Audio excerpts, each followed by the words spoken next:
Hi everyone, welcome back. So in this video, I'm gonna share with you how you can add the 50 EMA on MT5 mobile app. So just follow me and follow the steps. It's so easy and simple. So first of all, open your MT5 mobile app, then make sure you are in chart. After that, go and click on this icon right here in the top center. Now click on the F plus and choose moving average. After that, as you can see here, we have period. Change it to 50. And here in method, make sure you choose exponential. Most likely you will find it on simple.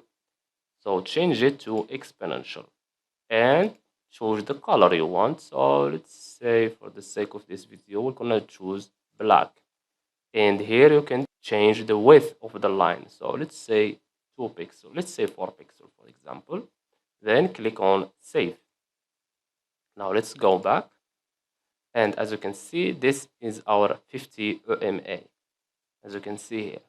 And that's it. So I hope you found this video helpful. Don't forget to give us a like and subscribe. Thanks for watching and see you in the next one.